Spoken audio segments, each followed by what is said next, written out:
computer and live on Facebook. I have to pick the actual one. Welcome, Brian. Good to see you, sir. We were just talking about how the president just got his Twitter pulled permanently, and the frustrations over talking to, of course, Mr. Larson the other night and watching everything go down. So, needless to say, it wasn't the best, but we'll be talking about that on the third question per se, or well, maybe before. Okay, it is preparing live. Let me put in the things. Reflection. Service. Let's see something about this live video.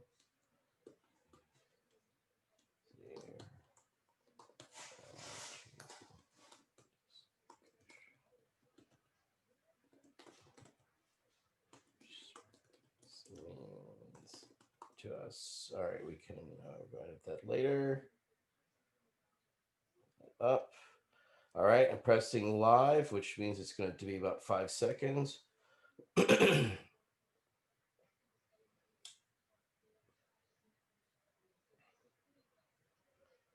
live. All right, I think we're here.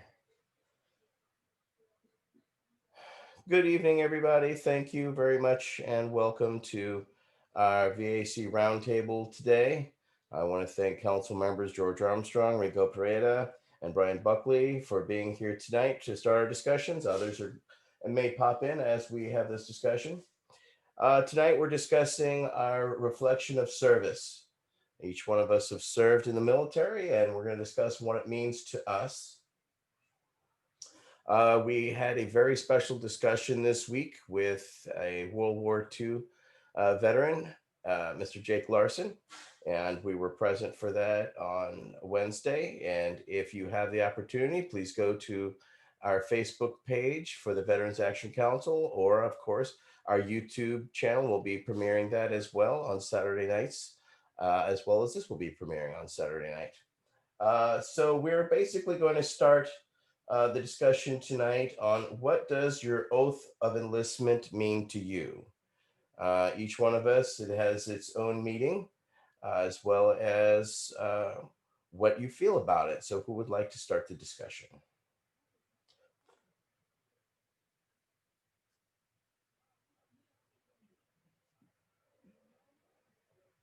Step right up, gentlemen. Don't be shy. Fuck it, I'll go, man. It was I didn't think I would be able to get in the military. I was going down a path in my life where that really wasn't an option. I was a high school dropout. I was doing a lot of things I shouldn't have been doing. And I was not living a life that was conducive to the military rank and order of things, right? So when 9/11 happened, I come from a military family. I knew I was in a mindset where it was like, man, I'm not gonna just continue to do what I'm doing here and die a bum, be a loser, you know what I mean, and bring disgrace on my family when I eventually go, however I go, in prison, in jail, just dead on the streets, however, right? And so signing up, if that was an option, was better than the route that I was going. And I have family members who served in conflict, but also served in peacetime. And my grandfather and I, when I grew up, we talked a lot about service, what it means to stand for something. And after 9/11, we went to my grandfather's house, and on his porch, just talked, my cousin and I, and my grandfather, about what this means. What it means for us individually, what it means for us as a family, what it means for us as a country, et cetera, right? And so we decided right then, like my cousin and I, that we were going to join. really wasn't a question. It was more like when, which branch, what was going to be our MOS, what we were going to go for. And my grandfather had served in the military police corps. So we were both like, we'll go for MP, you know. He was able to get in first because he had college, he had all this other stuff. He had finished his schooling. He wasn't a fuck up. And I had a longer road. I had to go through the delayed entry program. I had to go and get my credentials for high school. And I had to demonstrate to the individuals that I was going to, my recruiters, that I was worthy of their faith to put their name on the paperwork getting me into something that they held dear to them, which was their military service. You know, we don't want to let some bum get in here who's going to bring dishonor on it. And so once I got in and I got to boot camp and stuff like that, it was just about honoring my commitment that I had made to my nation, to my family, to myself, right? To follow through with this shit. And I ended up going to Iraq. It wasn't the war that I thought I was going to end up going to, but government issued. I go where I'm sent. I volunteered for it, so I went. And now my oath takes on a different meaning as a veteran. But yeah, like getting in, that's where my headspace was with respect to my intention and what my oath meant to me. Thank you very much for that insight. Very much appreciated. Um, George Armstrong. Yeah, so I guess to speak about what my oath means to me, I'd start with, you know, like Rico said, we all went in under different circumstances. I was a 17-year-old when I graduated high school. I also had a 3-month-old daughter. So my hand was kind of forced to do something productive with my life. I had always planned on going in the military. So basically I waited till I turned 18, and at that time I picked something that I really wanted to do, and enlisted. So going in, I definitely wanted to serve my country. I come from a family, a long line of service on both sides of my family. But I was going into it as a step up from where I was, a way out of my own hometown, and to find something that I could do that was going to support my family and have healthcare, stuff like that. Once I actually stood there and took the oath, even as an 18-year-old, saying the words definitely changed how I felt about it. And so from that time, from the day I took the oath on, it meant something different than I think I expected it was going to mean entering the military. So to me, I took the oath very seriously when I raised my hand. I didn't really expect to be an 18-year-old kid and to make that kind of commitment, but that's where I was. So when I did it, I stuck to it, and it's always meant a lot to me if we're talking about the actual oath of enlistment and what it says. So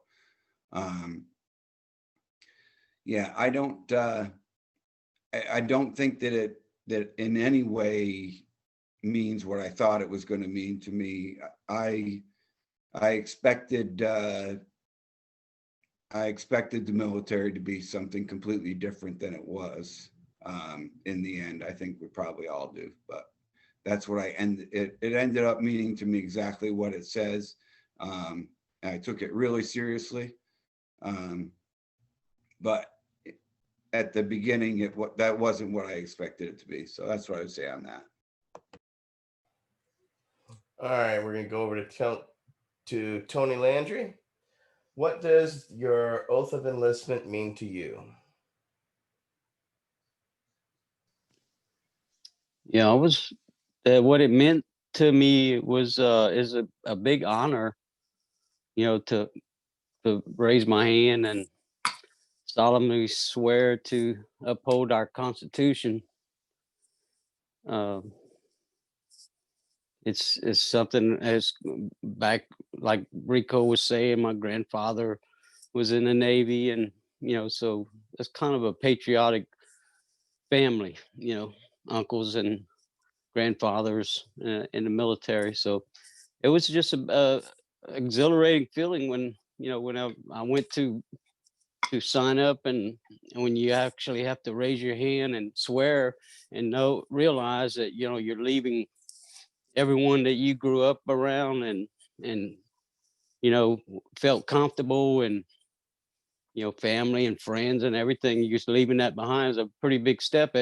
At 26 years old is when I went in the military, and it it was basically a step away from what I was doing, looking forward to training and stuff like that. But the oath itself, to be able to serve our fellow countrymen, to put our life on the line, to they'll send you, when you sign up, you don't really know where you're going. They'll send you whatever job needs to be done, and many times to risk your life. And I've never had to do that, but the chance was there.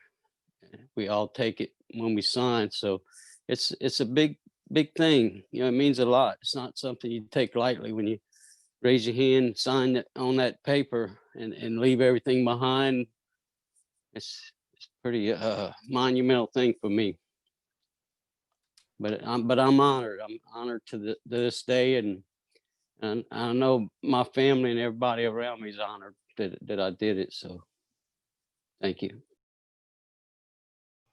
Thank you, council member. So we'll go on over to council member Brian Buckley. Yeah, so I like how this is going, because we're all kind of talking about how did we get there to want to serve. And for me, it was kind of interesting. While I was in high school, I was getting recruited to the Naval Academy for football, and I just remember how excited my dad was. And I'm like thinking at that point, like, forget that. I just wanted to go to college, play ball, grow my hair long, drink some beer, and maybe if I found my class, I'd go to it, type of deal. And then that all suddenly changed on a September morning in 2001. And when I saw what happened to the towers, it was kind of just a obviously crazy day, to say the least, for everyone. But I went down to the football complex, and we had like 3 big screen TVs in our locker room. And I jumped up on a training table to get taped up. And my trainer's like, man, I don't know if we taped today. So I was like, okay. So I went out to my locker, and we're all just sitting there watching TV. And we had like, maybe a dozen guys from like the New York City area. So you can imagine where their mindset was. And for some of the people watching this, it wasn't like how it is now with cell phones and everything. People were kind of attached to land wires and all that, and no one could really call home and really know what was going on. So, our coach came in, said, hey, why don't we do a quick whiz practice? We just basically put our helmets on and get a fit. One of the captains stood up and said, I don't think we should practice today. And he goes, that's fine. He's like, guys, go home, call your loved ones, let them know how much you do care for them and love them, because as we see, things can happen really fast. So I lived in an apartment with 4 other teammates, and, same thing like everyone else is doing, had the news on, we had some beer, and we're sitting there, and, people are talking tough and talking in disbelief. And it was a weird moment for me, as corny as this may sound. I mean, I went into our bathroom, I looked at myself in the mirror, and I just said the words, it's time for you to go earn your citizenship. And didn't say anything to anyone, just kind of finished out the season, and then informed the coaches of my intention to leave University of Massachusetts and transfer to Villanova and get into the ROTC program with hopes of becoming a Marine officer. And that's what I ended up doing. And what they do with new Marine officers is we all go to Quantico, to this place called the Basic School. You do not know what your military occupation specialty will be, with the exception of pilots and lawyers or JAGs. So you're kind of there for 6 months, and they're teaching you how to be a Marine officer. And then at the end, you get your MOS. But one of the books they made us read was Killer Angels.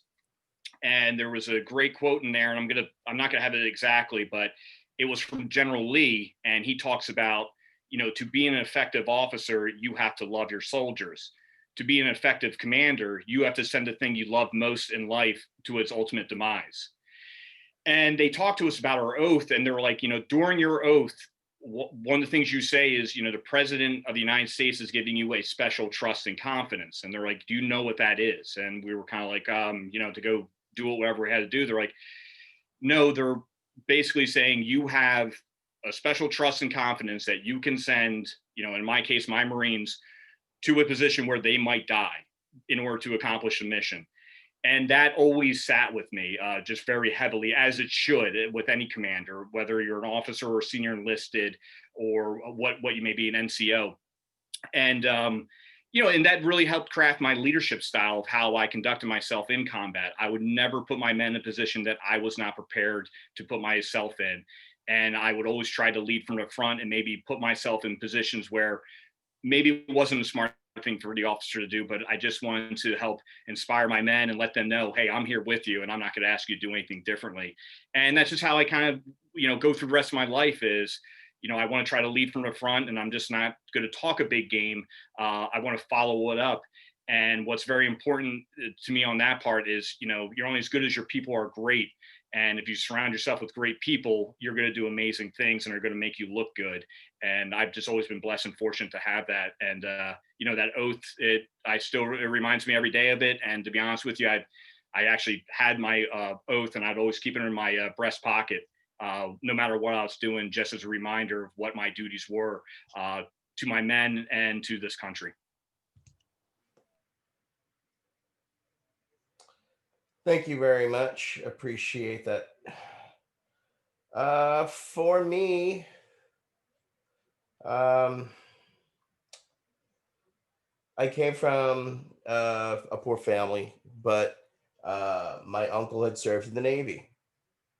He was a submariner. My father, who was born blind, became the first blind lawyer in Louisiana.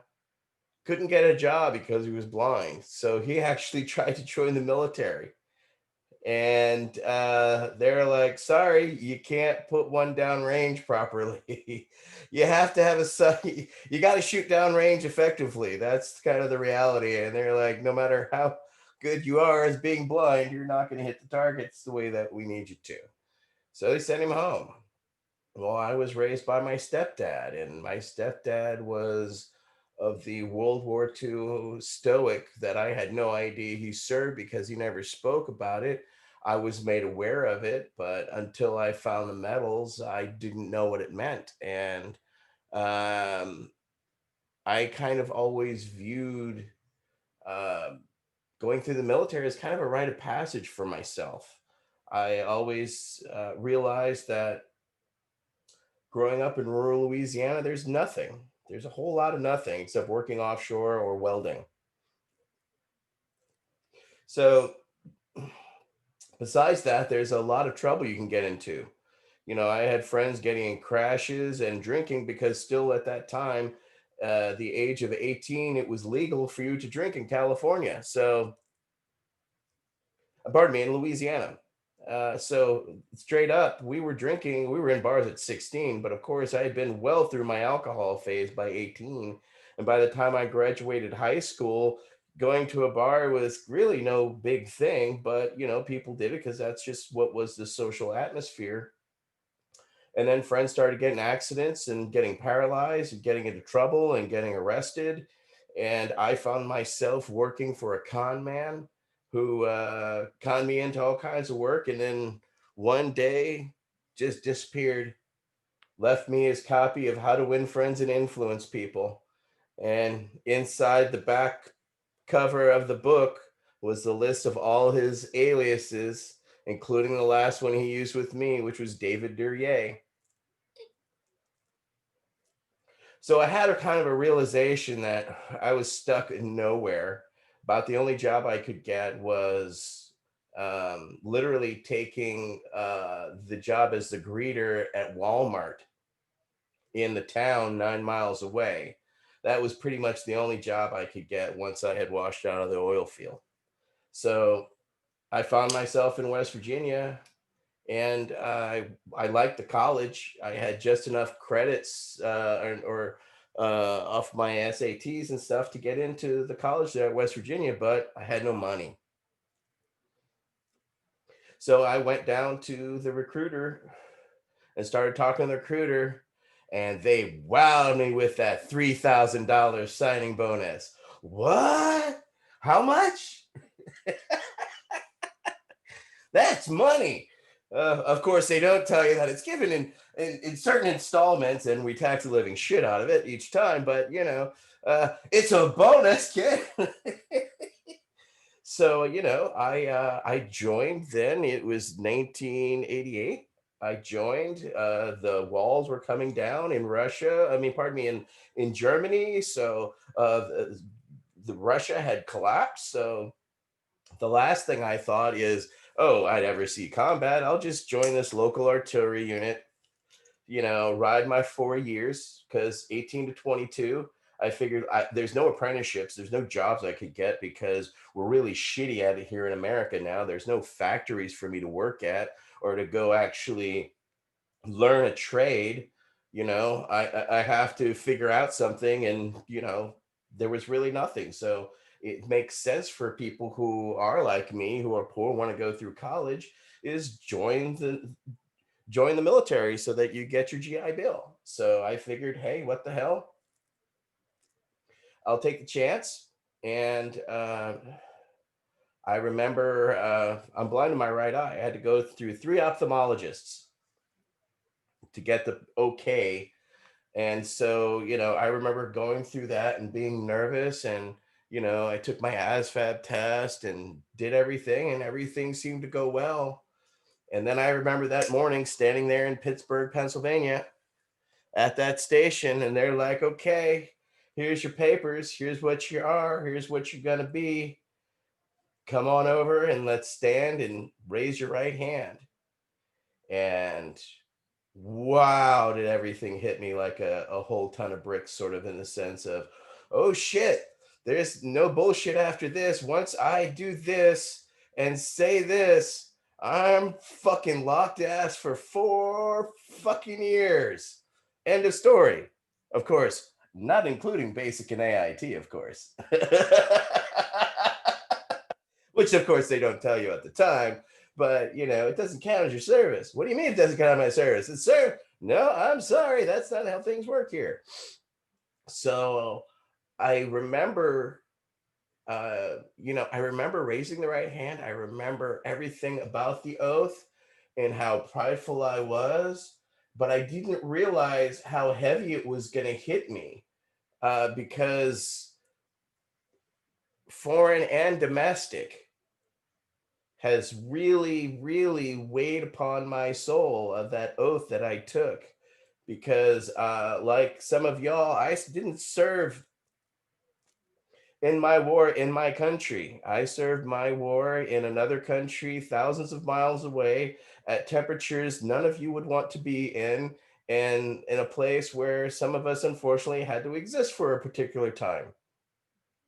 And going to strange places and strange lands and killing people for whatever they have, or vice versa, was something I necessarily hadn't contemplated until you're standing there and you're going, holy shit, it's really fucking hot here.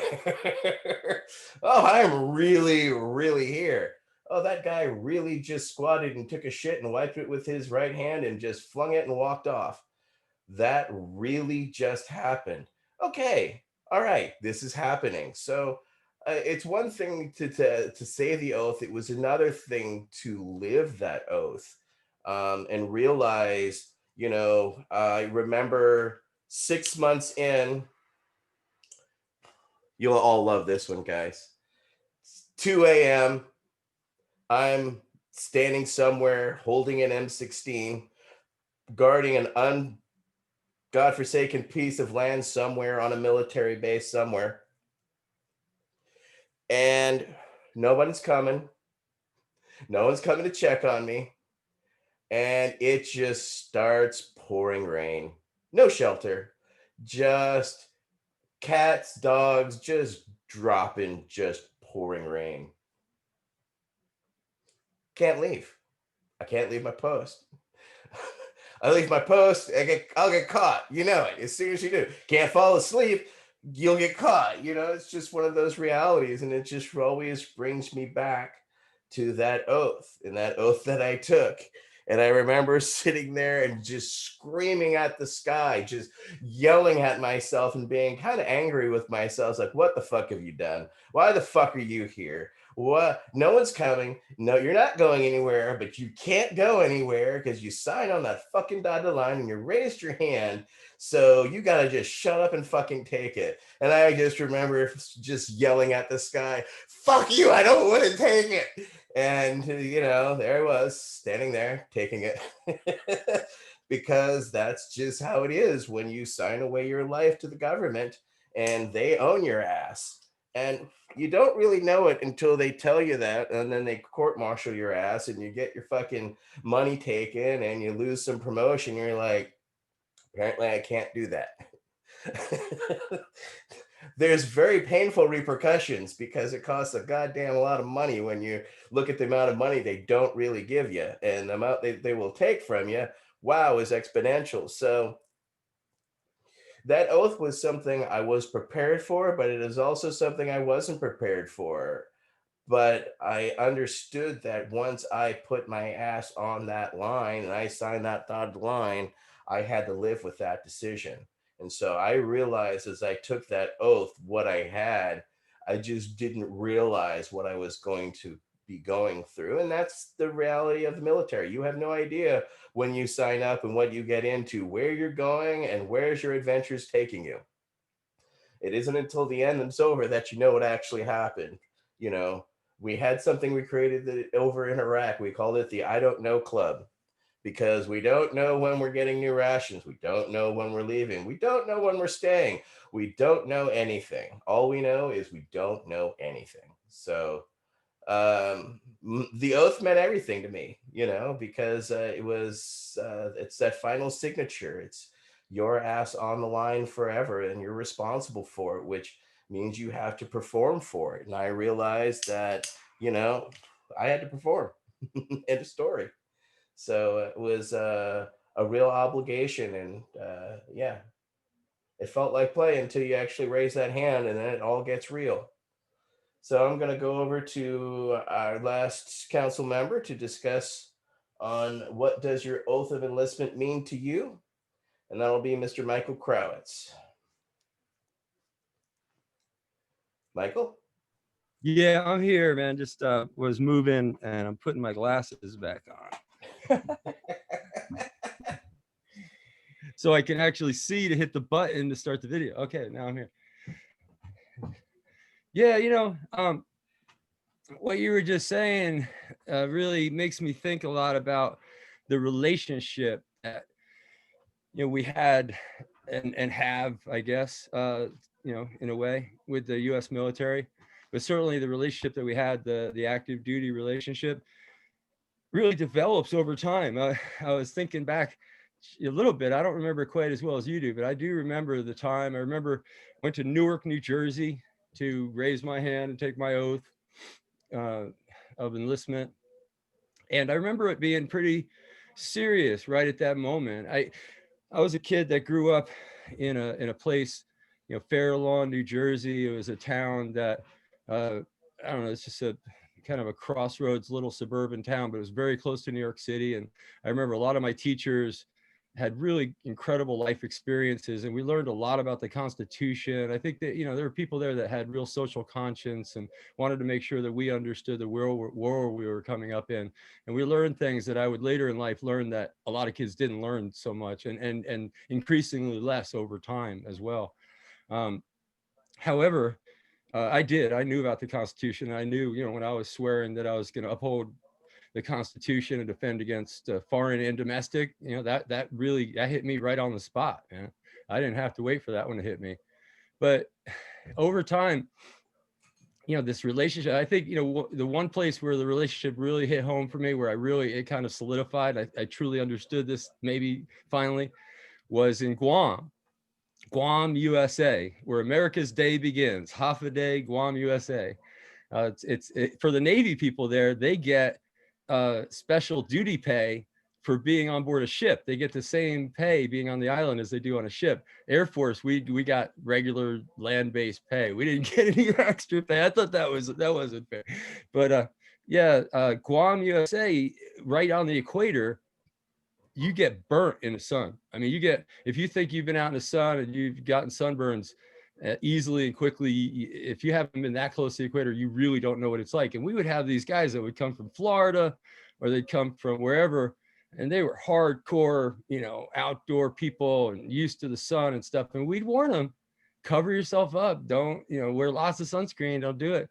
And a lot of them would still wind up overdoing it and get a real vicious sunburn. And if it was bad enough where you couldn't go to work on Monday morning, you got to Article 15. And on the Article 15, on the line, it said what you did wrong was destruction of government property, baby. Skip the baby, but you know what I mean. That was a wake-up call, what your relationship really is with this federal government. You're an asset to be used as an asset correctly. Those that use you incorrectly, violating the law, and you yourself doing something that's overtly negative to yourself can be held accountable for violating that oath that you're destroying government property. Surreal. So anyway, that oath, it really seems to have been the core of our work, working on veterans issues across the United States under medical cannabis access. Absolutely, that oath is central to my work, and I felt it from other vets that it was very central to them as well in what they were doing, why they were doing what they were doing. This whole notion of not leaving anybody behind, of commitment to the group, to the team effort. I don't know if that's separable from that oath, honestly. It's something that when I was looking at what was going on this week at the Capitol, it's something that it's almost like a bedrock. I mean, it's absolutely immutable. This country of ours has gone through some major changes. I'll leave you with this crazy thought, maybe crazy to you, I don't know. I was writing for the Collegiate Times newspaper. I was in retraining in Virginia Tech at the time that we got struck in New York, and the beginning of this saga that a lot of y'all spent time serving, on the ground fighting in. I was right there at the beginning, and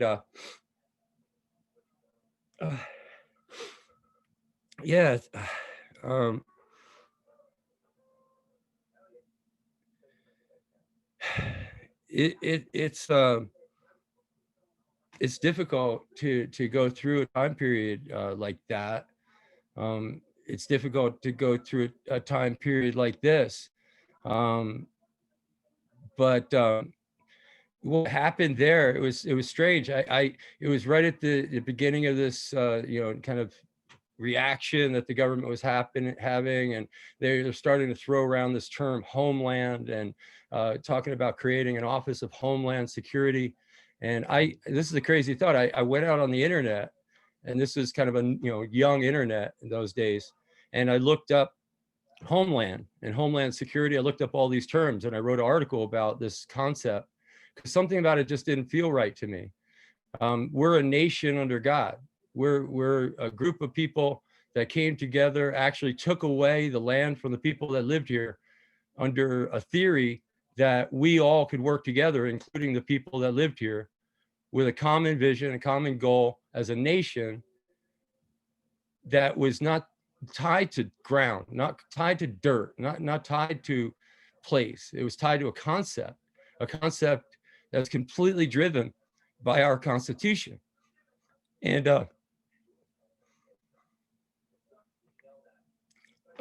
when I looked on the internet, guess what I found? And this is a crazy thought, right? The only thing that came up in the searches was fatherland and the concepts around the World War II. That was the only thing that came up. There was no homeland security. All these concepts were borderline 1942. And it just really freaked me out. It was just too close to something I don't like. And it's a slippery slope, I'll contend. And that may be the crazy thought I leave you with. You know, maybe I'm crazy for having this thought. Maybe I'm right and nobody else is seeing it. But nobody else is talking about it. Hasn't since then. I never saw another article like that. I can't even find it myself. I'll have to dig out the old hard copy of the newspaper to show it to you if you want to see it. But we are Homeland. The homeland, this homeland belongs to Native Americans. That's their homeland. As far as I'm concerned, it'll always be their homeland. The first humans that walked on it, it's their homeland.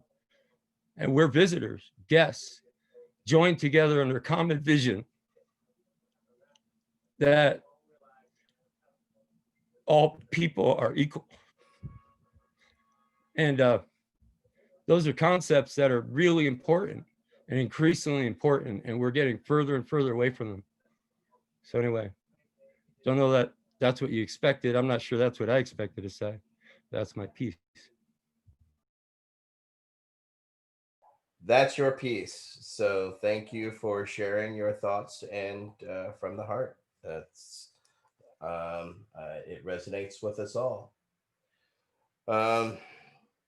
So this leads us, of course, now to our second question, which is, when does service end? You know, did it end for you when you got your DD-214? Does it ever end? Because for me, it's an oath. It's an oath I took, and I did my service. However, I still feel a loyalty to that oath, which is why I have lent myself towards service and working beyond myself for the past 20 something years, you know, putting my freedoms on the line to make sure people have and gain access. So some people, their service ended the day they got their DD-214 and they walked away from it forever. However, as V.A.C. council members, I see that we're kind of a cut of a different jib, as they would say. So carrying on this discussion, you know, when does your service end? Who would like to start? Rico. Pereira. Barry, might as well keep the order, right? Or we could like intentionally jumble it up to prove that we're not OCD. An attempt. Nice try. 1, 2, 3, 6. Fuck. Okay. But it doesn't end. Hopefully my service of killing people for my country is over. I'd like to think that that part is over. But my service to my country doesn't end. God willing, I'll be able to serve my country and my community and the people around me until I die in useful ways, productive ways, meaningful, long-lasting ways, ways that after I'm gone demonstrate that I cared, right?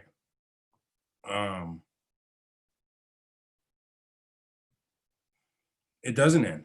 My oath didn't, that wasn't something that ended. Like I said, hopefully, like I've done my time overseas killing people for my country. I signed up for that, I did it. There's a lot of us that did it. Not too many, if we're talking about the whole country. Small percentage of us that did it. But I'd like to see us practice what we preach. If violence isn't okay in one respect or one area, it's not okay in another. If we're to be democratic and principled and have our values be our guiding light, right? Our shared principles and morals, then we need to practice it amongst each other, I think. And we need to let that be what we export across our borders into other countries as well. I think it's time for a shift in what being in the military represents and means. And it's not all about killing people. That's the last resort. And anybody that knows war, knows violence, knows those ends to a breakdown in diplomacy and discourse and discussion and productive measures, it's chaos. And it's a gamble every time you do it on whether or not you're going to be able to come back. You as an individual, you as a society, you as a people, as a culture, as a way of life. And it's not something to be entered into lightly. So yeah, that's where I'm at. And that's where you're at. Thank you very much, Councilman Pareda. Who would like to speak next? The order. I'll keep the order going. All right, George, then Michael. So I kind of like taking the oath. I definitely, like, we all have a different experience, and I served for nearly 8 years, from 85 to 93. And I literally did, when the DD-214 came, I'm not gonna lie, it was time to celebrate. When I signed up the first time, even though it was only for a 3-year enlistment, they were already doing, you were signing up for 6 years of inactive reserve. If you only did your 3 years, you automatically went to inactive reserve. But I had served almost 8 years, so that was fine. So being young and taking things literally, I was like, oh, finally, I'm going to get that DD-214, and I don't have to worry about, I'm my own person again. That oath doesn't rule who I am, because what a lot of people don't understand is that, you do lose a lot. You lose a lot of your personal freedoms when you raise your right hand. It's not just about the service to everything. You're giving up your personal freedoms. You're agreeing to live under a different set of laws, a different set of rules. So all that stuff is huge. But so when I come to the DD-214, I expected it to be, the end. I've done my part, and I can finally have my freedom. But the reality is, as we all know, that it doesn't end up being that way. I got out wanting my freedom, but finding that the service that I started when I was 18 and joined the military as a young man, was the thing that gave me the most, it gave me the most fulfilling feeling about my life, was when I was serving others. So at first I attached that not only to service, but working in the medical field in the service.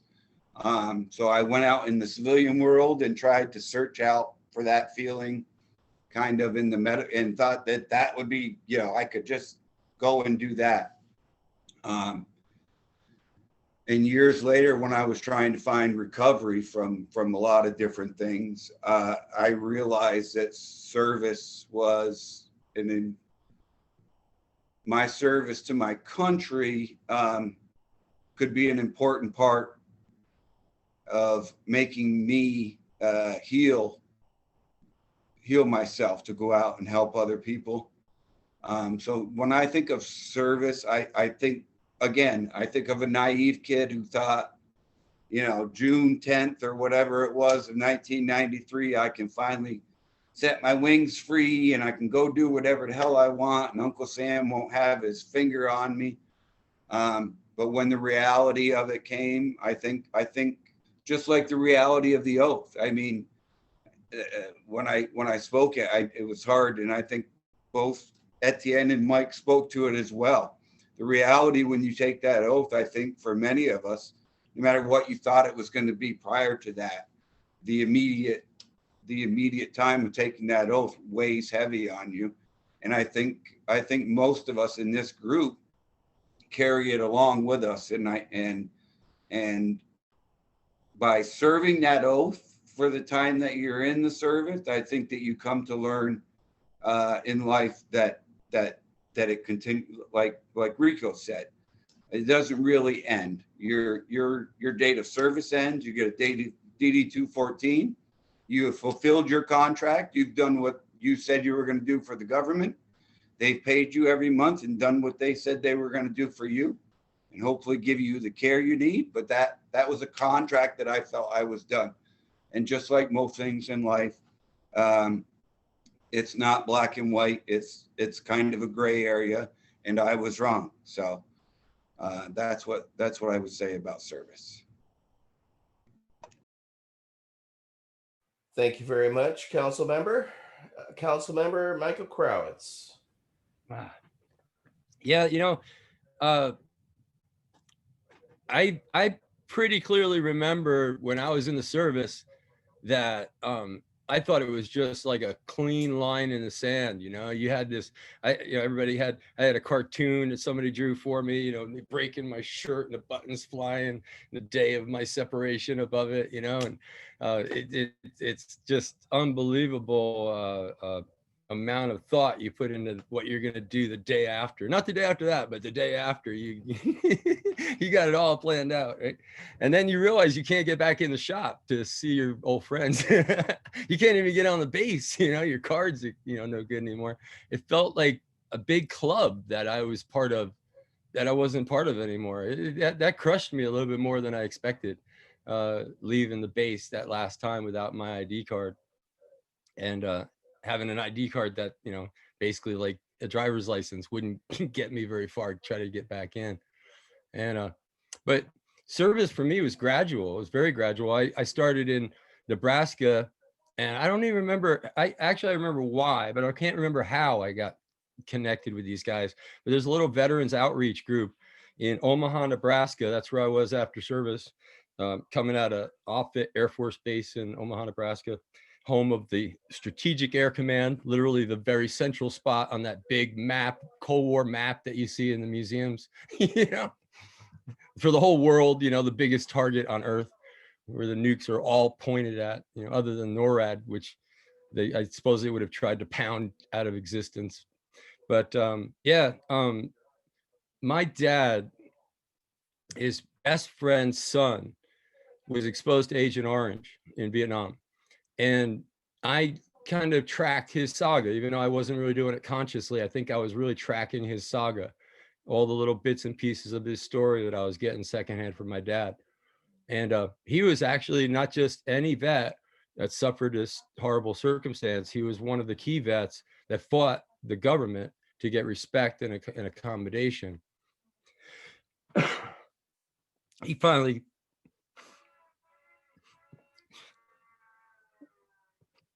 a little bit emotional day today, I guess.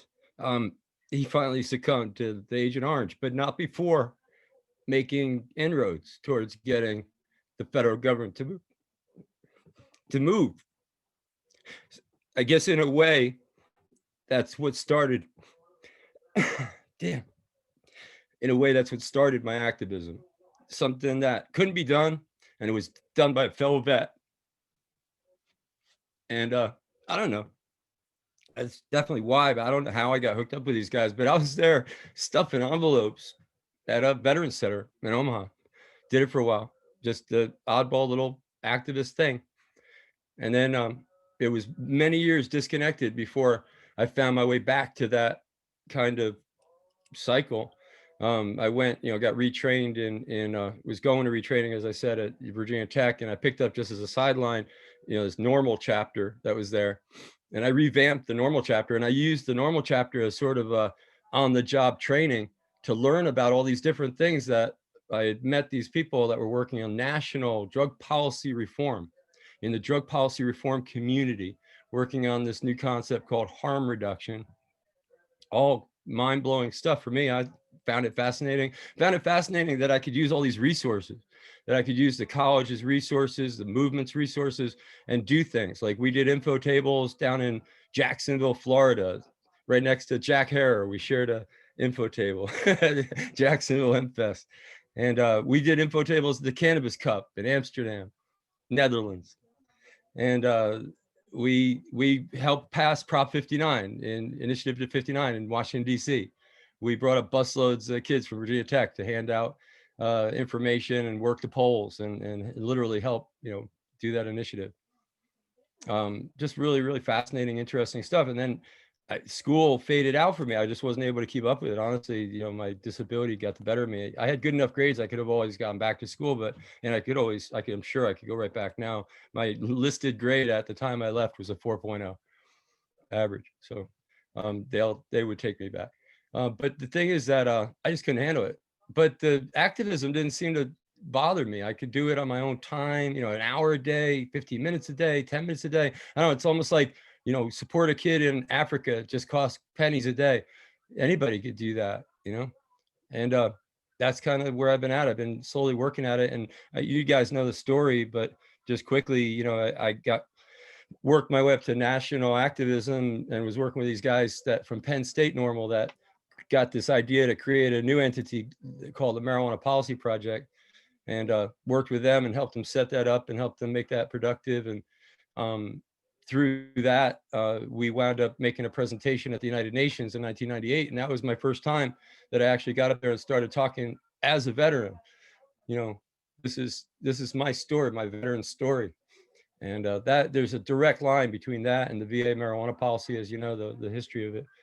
But it's really kind of a slippery slope. And I'll leave you with a little thought. It's kind of funny that there's two different kinds of ways. And it's funny, but I'll totally, even after saying everything I just said, I'll agree with Ricardo. Your service never stops. I was under a misimpression when I thought that I was just going to get out clean. But it's funny, there's two different kinds, and many people may not really think about this or know this, but if you are retired military, you actually never leave the military. You're considered inactive service forever. So that I'm out, I'm separated. I was disabled, given a separation. So I have an actual discharge. And that's somehow fundamentally helped me be a little bit more open, I think, in my activism. I don't think I would be able to be the activist that I've been if I was actually retired, because I would have felt too connected to the military. So that's really interesting, I think. But that's that's basically what happens, when you you stay in the military long enough, you never leave. That is true. Very true. Thank you very much for your experiences, council member. All right, going over to council member Landry. When does your service end? Well, I don't think it ends. I think a lot of us, just the fact that when you volunteer, to serve, you have something in you that wants to give back to society. And like Maytag repairmen, there's say thousands or millions of them all around the country, but they don't have the brotherhood that veterans have, the connection, the family. When they stop being repairmen, they just go on back to life. And we have a connection that continues on till the end of life. And it's part of the reason why we're in this Veterans Action Council. We can all I'm in Louisiana now. I visited my family down home, but this is my home state of record. But I left for medical cannabis and live in Arizona now, but I'm still serving this state. I scheduled a lobby day for Louisiana on April 19th this year. I'm not sure if it's going to just be virtual, but just the fact that it's scheduled on the docket, that's service. That's putting the word out that cannabis is here, and there's people that's willing to continue serving to make it legal to where we stop arresting people for it. So I could give up. I could go. I have medical cannabis access in Arizona. I could be happy and just fine down there and not continue serving. But it's in me to want to do something to help my fellow humans out, and I think it's important that we all have some task inside of us to help our our community that we live in. You know, it's something that's missing today. Everybody's, you know, shoots off on their own direction. And so I think service to your community is a very important part of our life. Thank you, council member. Going over to council member Brian Buckley.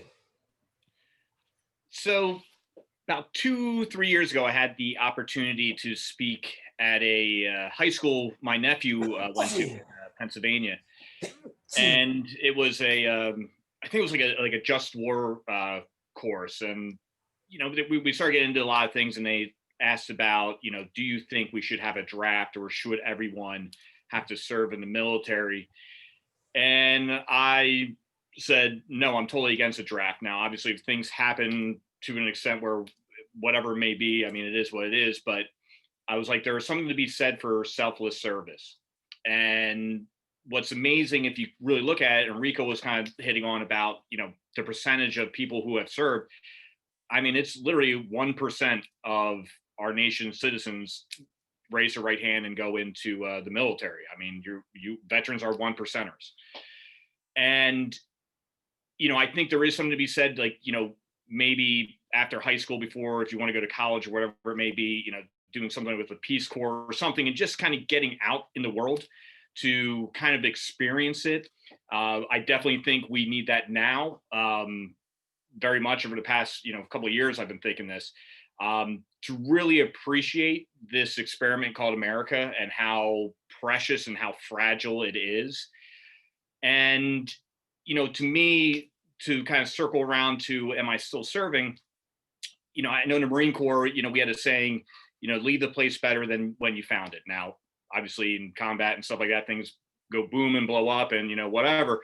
But in the spirit, you know, whatever you did there in essence meant it will be better in time and stuff like that. So I always kind of carry that mindset with me. And again, you know, I'm still serving. You know, here I am, part of Veterans Action Council, and you guys know what we're trying to do with Helmet Valley Growers Company and Battle Brothers. It is engraved in me to leave this place better than I found it. And I think by doing this, we collectively, all of us here, will be able to do so. And I'm very fortunate and very happy and very honored that I have opportunities like this, and still be able to continue to serve our nation and our amazing veterans.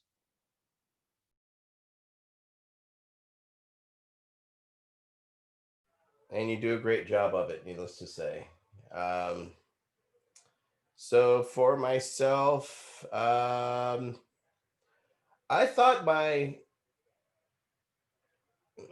service ended when I got my 2D214, and I then spent a couple of years lost trying to figure out what the fuck did I just do? What have I been through?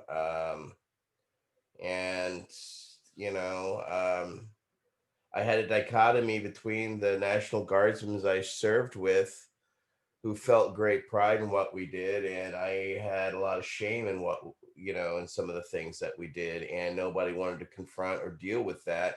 They only wanted to deal with the best and the good and the whitewashed picture of it all. So that caused, like I said, a few years of confusion. I had to work on a horse farm. And it wasn't until I got to California, and it wasn't a few months until I was here in California, that I found a meeting and I saw and spoke with Dr. Todd McCurria, who he himself was a veteran. Not only was he a veteran, he was interred because he was part Japanese American. So as a child, he was interred in camps here in our United States during World War II. His family had to basically lose their home and everything. And hanging out with him, talking to him and reading his book and talking with him, and I realized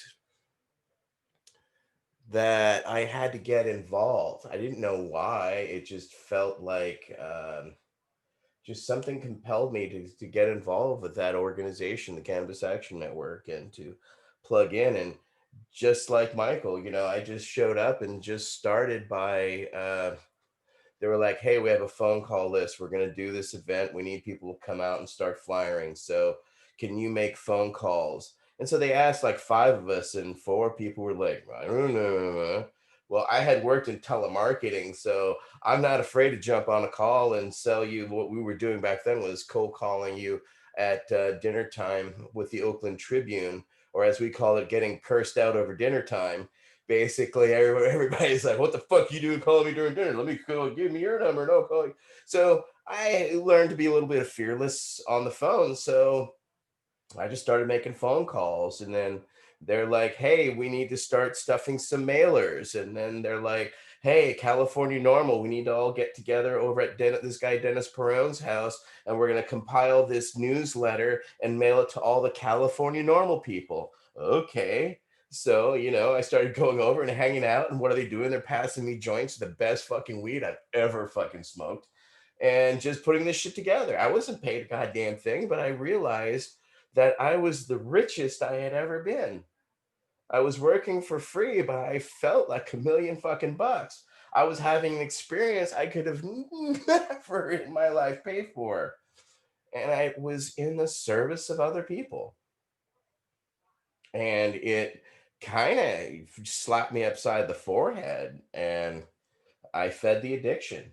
For 2 years, I lived as a volunteer. I went around to 47 states educating people, but not only educating, I had found a place where I could speak my truth. Because at these rallies, I could go out and say, "Hey, my name is this. I'm a Gulf War veteran. I use this medical marijuana for a reason." And for some reason, that was compelling to people. And then afterwards, media would come up to me and strike up conversations. Then many other patients would come up and strike conversations. And I realized that I had plugged in to something that gave me life. It gave me breath. It gave me breadth, because I could be at an event with Jack Herrera and Dennis Perone and hold my own. And it was very strange and very weird. Um, and I just realized that constantly service is there. And there's an enrichment that you can find, or that I have found in no other way of life. So I had no idea necessarily when I raised my hand that, this service would continue on for the rest of my life. But after the war, I felt great shame over the people I killed in the villages and towns I destroyed. Um, so I've always felt a need to right the wrongs that I kind of felt that I did. I was young and naive as a soldier, and I did things I'm not proud of, that I necessarily wouldn't do now. I know I wouldn't do now. I'm glad I don't have to kill people for my pay. But at the same time, I did. And that's a reality that I have to confront and I deal with. And all of us that have had to go there and do that. And I've always kind of felt a penance. Maybe it was growing up Catholic. I'm no longer Catholic in any way. I don't follow any religion. I'm kind of an irreligious libertine. I steal from all your religions and make my beliefs. So, as an irreligious libertine, I've realized that even though I don't believe in a higher power, I believe in my fellow man. I believe in my fellow woman. I believe in it enough for me to give up my time and my energy in this lifetime to help and make change, so that hopefully 7 generations from now, your children will not know my pain. They will not know my headache. They will not know what I have been through, because we have exactly what Brian spoke to. We built this better than what we started with, and we passed it on as proper stewards, so that 7 generations from now, they have other concerns and worries that aren't ours. So, yeah, I've kind of felt that service ever since. And um, that's driven me. I mean, it's driven me to challenge my freedom, which I risked for decades until we became legal. And now we're just considered just, regular business people. But people forget the price that we paid all those years to finally arrive here. and they'll forget it, and that's okay. That's history. That's part of what we did. We carried the road, and here soon we're going to be obsolete, because here soon you're going to be able to go down to a Costco and get your Costco, low, mid, grade, or high, by the ounce. Eventually, that's just how it's going to be. You can go down, you can pack up a 20 pack of Brian Buckley's HVG, at the local 7-Eleven, because that's how accessible it is. So that's going to happen within the next generation. I just feel it, because we've moved the line. The line's going to continue to move. So I'm going to continue my service until I can't. And then I will have done my best to hold my torch. And then I'm going to pass that torch to those that want to carry that torch, so that they can hold it up and they can run with it. You know what I'm saying? So, as much as I want to see the mom and pop stores go, there will always be, cannabis in the sense like, wine is Napa Valley. There's always going to be small craft growers that you can only get there or via mail order. Can you imagine that, ladies and gentlemen, when it's mail order and you get this year's harvest directly and then store it in your cold cellar for when you actually need it? Oh yeah, I look forward to those days too. But that's why we're here. Our service hasn't ended yet. We've still got work to do. We've done what we could. We've moved some of the lines in the sand. Some have moved the lines in the sands internationally. Thank you, Michael.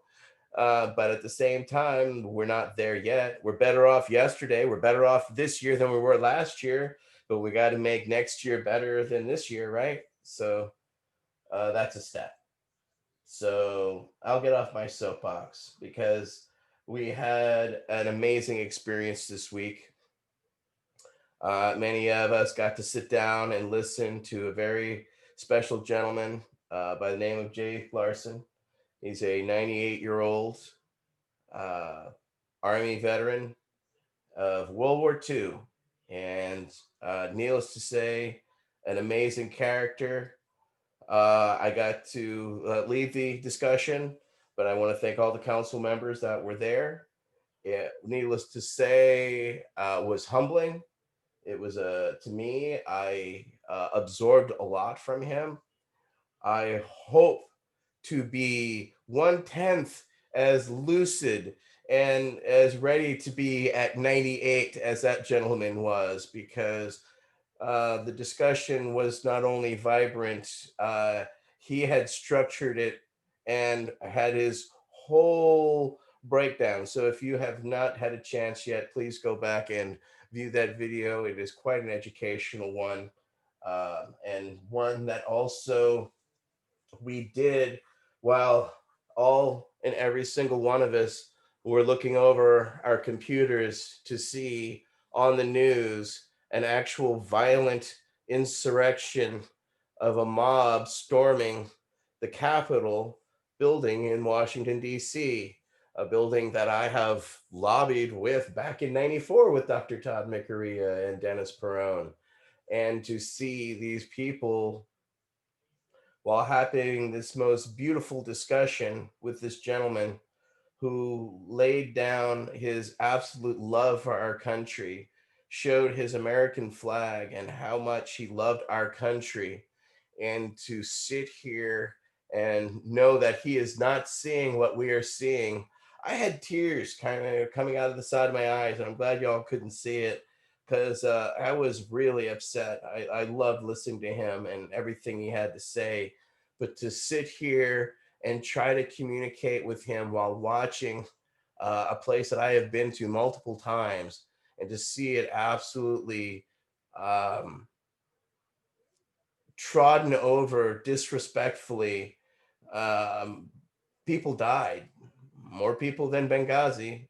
Oh, I said it. Yeah, I said it. Oh, yeah. So I expect just as many hearings regarding this and all those people brought to justice, because as somebody who took that oath, I was absolutely livid and enraged and absolutely just disgusted to see what these people did and were doing, and how they treated, I mean, that they had to draw guns and shoot a woman on the floor, that was trying to break in, while this gentleman was being so beautifully and eloquent about his love for our country. was definitely a 9/11 moment for me, which I will never forget, and one that I hope is absolutely never repeated. So I was humbled to talk to him, and it was a wonderful experience. But at the same time, I was mad, I was angry, and there was nothing I could do about it. I could see that it wasn't going to be sustained, that they didn't know what they were doing. But at the same time, it didn't make it hurt any less, or the sting take any of it out of my soul or out of my eyes to see, our representatives and senators run to shelter and hiding behind their chairs because people are trying to break down the door because of lies and misinformation, are absolutely everything against what that gentleman spent years fighting in Europe for, and the freedom that we have taken for granted. So I felt conflicted. I felt the love and appreciation for him and everything that he had to say. It was just painful that it was during that moment in history. So I will turn it over to the other council members because I think I have vented exponentially. And I will turn it over to Council Member Prieta. So I want to think I pull an unexpected one here. First of all, though, like I felt exactly how you felt. I think we all felt that way watching that juxtaposition simultaneously play out while we were having this conversation, and knowing what it means, the significant ramifications and whatnot, like how serious that was. And I loved his story time. Every time we get to embrace one of these old timers who were there and sacrificed so much and then came back and then just went back to work, essentially, is an amazing learning experience for me. But I can't let that generation off the hook, because there's a lot of families who have had their homes violated, flashbanged. Our people have been arrested, incarcerated over an herb, over lies, and over things that I feel are not constitutional, going back to the drug war and the work that we've done to hopefully end this prohibition on the plant. There's a lot of truths I feel that we have to address and come to terms with in our country. There's a lot of great things that we've done, that we're capable of, and that I hope that together we will work towards. But there's a lot of things also that we have to acknowledge, accept, not in a judgmental way, I hope, but in a sincere way, in order for us to move forward onto these more positive things that I'm very hopeful that are down the pike here. So again, like, just the wisdom, they're not here for much longer. This gentleman's almost 100 years old. Anytime that you can get a moment to let them speak to you, please do it. If you're out there listening to this, that's all I got. Yes, and I do want to say that we do hope to have him back again and discuss more if possible, because that was such an amazing experience.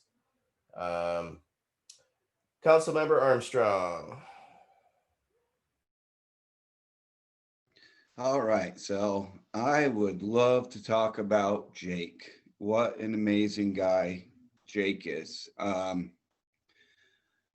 mean, if you look at, first of all, I want to definitely echo what Etienne and Rico said. The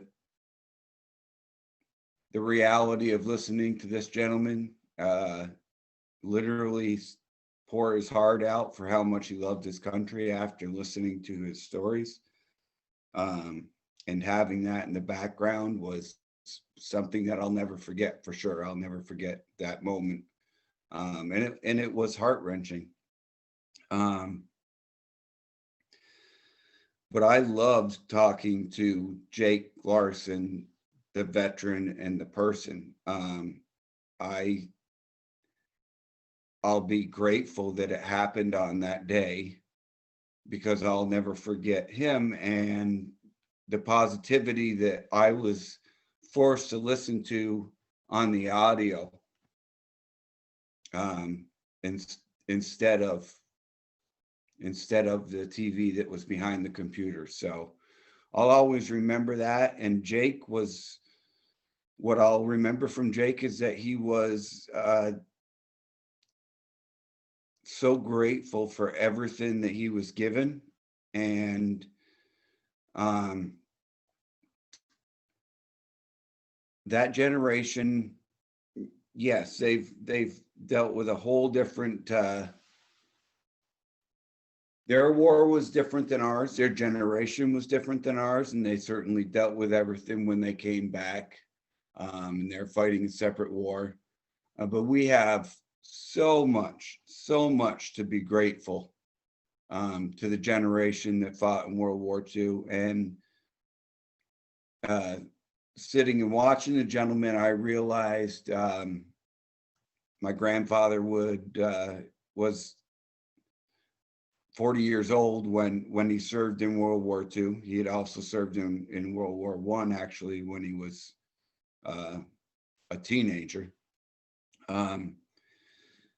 So to sit and listen to somebody from his generation, I never got to listen to my grandfather speak of any of his service. That was very special to me, to get to hear it from his perspective. I think it's natural for him to have a different perspective than us. And I'm very grateful to see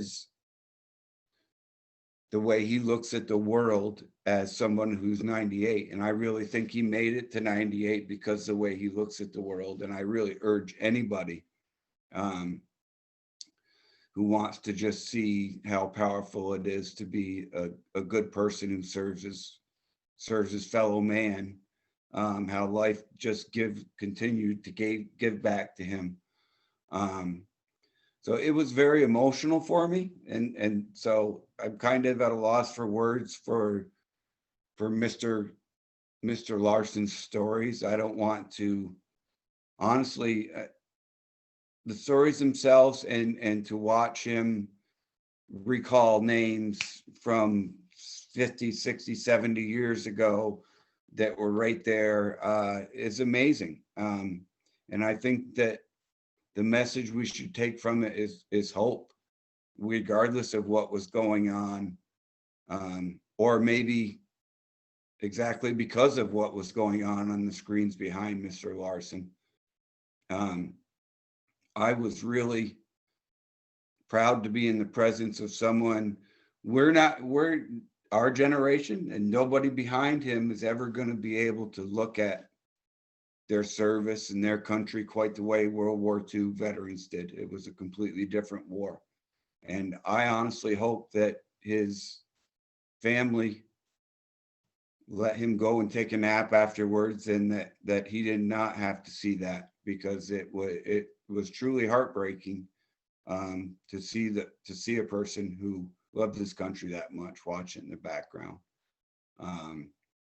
So with that, kind of in circles, I really was inspired by Mr. Larson in the way he still has a flair for life, how he always stuck up for himself, and how he always claims that he was just lucky in life.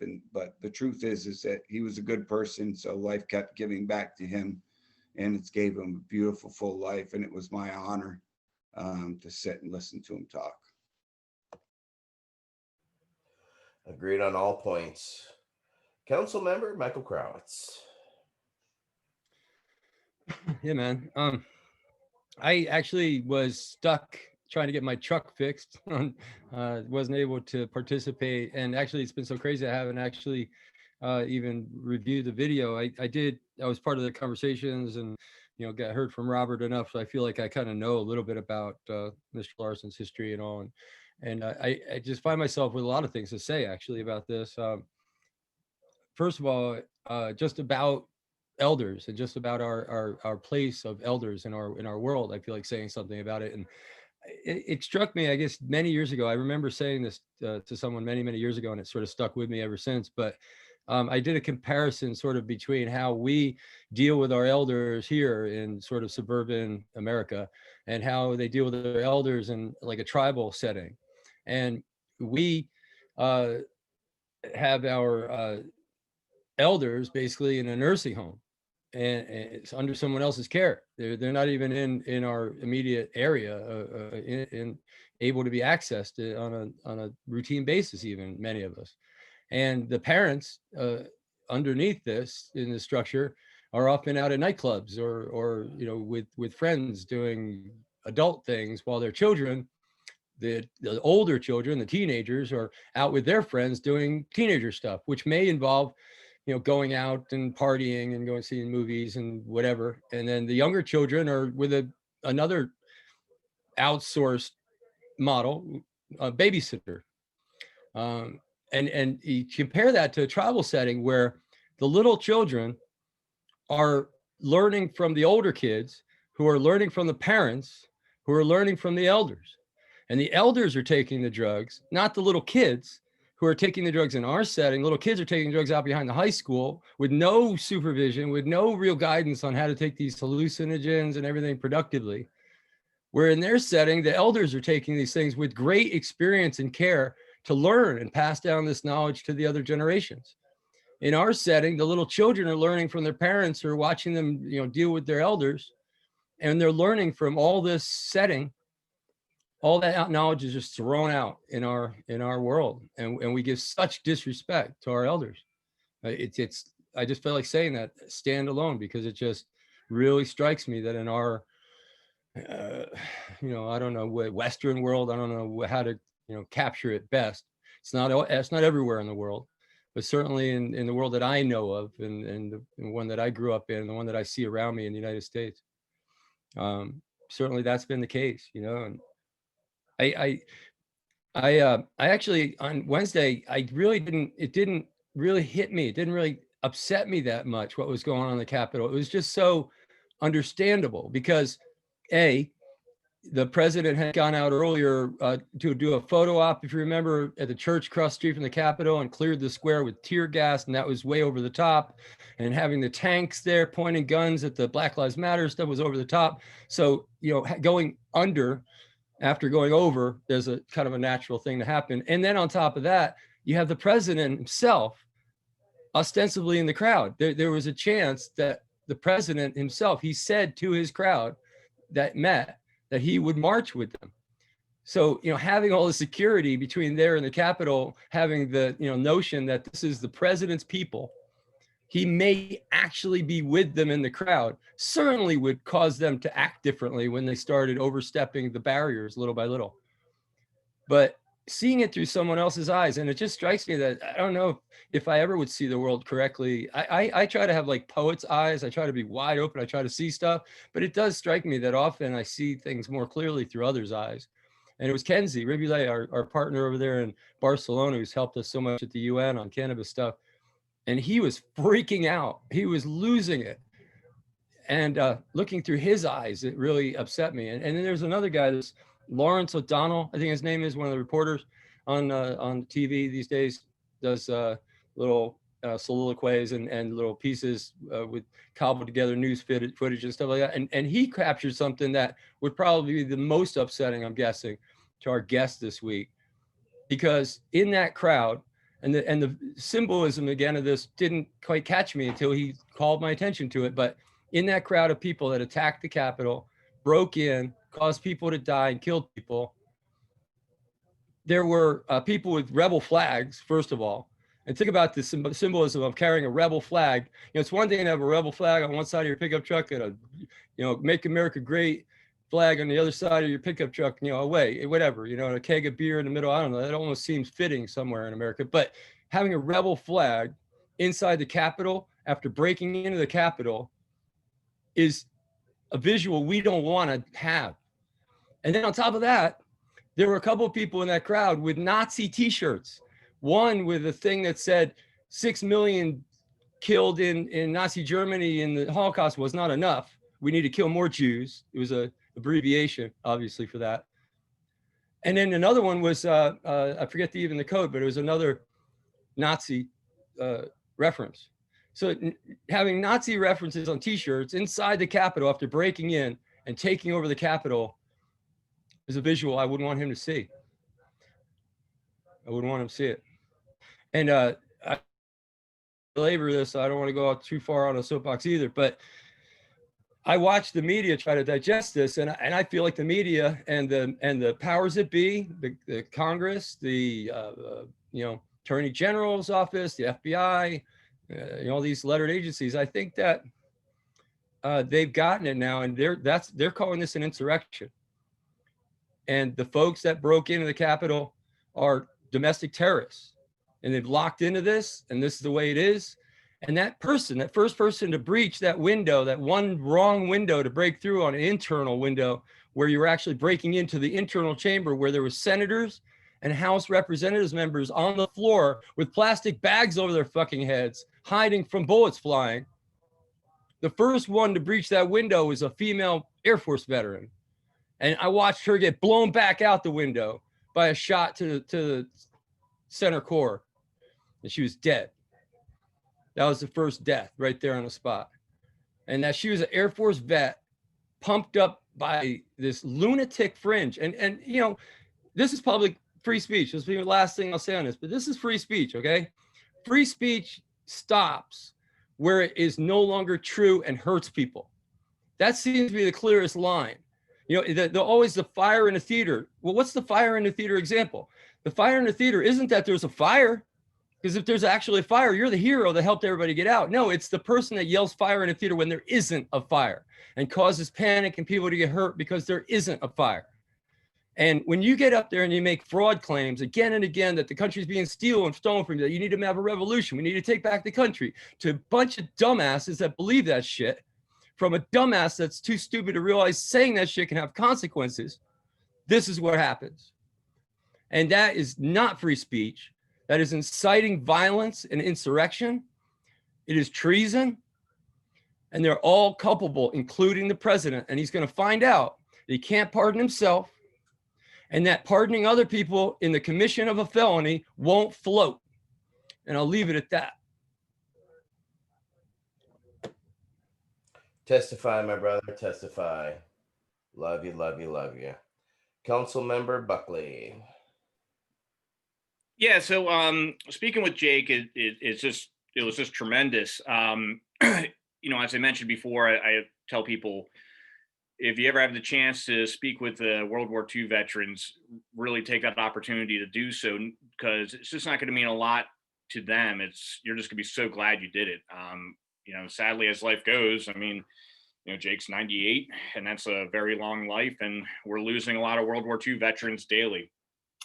And when you think of that phrase, the greatest generation, and people are kind of like, well, what does that all mean? And I think it really hits home to me. And ATN did a great job asking this question, speaking with Jake. But I always thought, we've all been in battle and getting ready to go the night before, and whatever it may be. Kind of quick story. I laugh, when I was at free fall school, all of our free fall instructors, none of them were veterans except for one. They're all part of U.S. parachute team, and I'm just sitting there like, man, oh my God, I can't believe I'm going to free fall out of an airplane. And I'm kind of freaked out, and and they're all looking at us, and then we're all telling war stories about gunfights and everything, and it wasn't a big deal to us. And they're like, I just don't get it. You guys talking about gunfights where I'd be freaking out, and I'm not even worried about jumping yet. You guys are scared of jumping. It was just kind of a comical thing. But, you kind of think about the weight of that these people in World War II had to face, especially, Jake, who was a part of Normandy and D-Day, and the gravity of that. And, they had literally had the weight of the free world on their shoulders to go in there. And there were so many things that had to go right. I mean, thank God Hitler was taking drugs and he wouldn't wake up, and everyone was too afraid to wake him up. And, Rommel wanted to get another Panzer unit over to Normandy, and that would have probably pushed everyone right back into the ocean. But since Hitler was asleep at the wheel, it never happened. So it was just amazing to talk to him. And I just love his optimism. I'm kind of the same way. I'm always a glass half full guy. And you can see how thankful he was to do what he did. And, we're talking about the events that have been going on for the past, obviously it was highlighted the other day, but it's been going on a lot throughout the summer and everything. And you do start to miss your service, because when you're in the military, no one really cared about what race you were or this and that. It was just, hey, we're all one, and we all wear the same uniform. We're all going out to do something, and that's that. And we all kind of make fun of each other, and it's not a big deal. Where you see it gets way overblown here. But to me, it was just, again, I loved how his optimism was, and I felt the same way. Not that I did anything like a World War II veteran did, but I'm just so thankful that I had the opportunity to serve and to be able to do what I did in the military. I truly feel blessed to do so, and I'm good with it. People always come up and thank me for my service. I kind of get embarrassed. I want to thank them. I'll be very much on the record. No one owes me a goddamn thing. Like I said in the beginning, it was my opportunity to go earn my citizenship, and I'm very thankful for it. Selfishly, I got kids, and I don't want to see them in that Marine Corps uniform. If they want to serve, maybe I'll push them to the Space Force. That sounds kind of cool, I guess. I don't know, but again, I'm just very thankful for the way I got into the service and what I was able to do, and hopefully I left some things better, and like I said, continue to serve. But I'm just so grateful for all of you. So thank you for this opportunity. Thank you very much, Brian. Council Member Landry.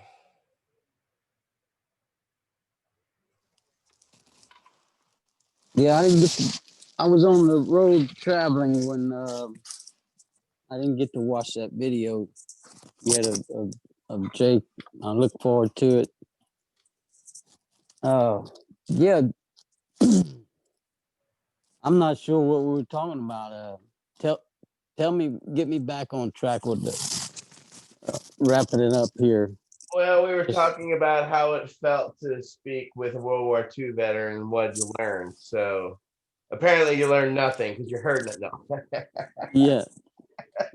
No, all I can speak on that, I didn't hear, but those guys, they did a lot, and they got out and they didn't expect anything. World War I vets got out and didn't have any kind of VA healthcare system or anything. And I think that's part of what we're doing today is we're kind of repeating history. We're giving a new outlook for healthcare, a new community of plant-based healthcare where veterans can get, maybe go to a plant community-based ceremony and get 6 months of healing that they don't have to take pharmaceuticals every day, and this healing is not addictive like some of the pharmaceuticals. So I think it's just history repeating. All these generations of past warriors had to fight for things, and today here, being part of the council, Veterans Action Council, is we're just doing the same thing. We're trying to bring something that's working, the healthcare system back. Whatever they were given to vets after World War I wasn't available, wasn't working, and what they're doing for us today is it's not working. Veterans are not getting the health care they need. So I'm happy to be a part of this action that we're doing today, and I encourage anywhere you're not a veteran, if you listen to this out here, you can be a part. Join up our Facebook group or our other social media group and like and share our post about actions that we're working on, and you can do your part in service too. You help veterans in that way. So thank you. Well, thank you much, there, council member. So, yeah, I took away his optimism, his ability to love his country, and his humility, his appreciation for us. Um, that was nice. Everything about it was just a very special experience. I hope we'll get to experience with him again. I thought he was quite a character, just how he handled himself and just his sense of humor, and but also about his spark in life and how they up and moved straight out of the Midwest to the Bay Area just on a kind of a whim. But it was a matter of principle, and the man who was a principled gentleman. So everything about him was just a blessing to have and to be a part of. So that will premiere on Saturday night, and I want to thank all of our council members tonight. Council members Armstrong, Buckley, Landry, Kravitz, and Pareda, and myself, Fontan. Thank you all very much for listening to us on our discussion.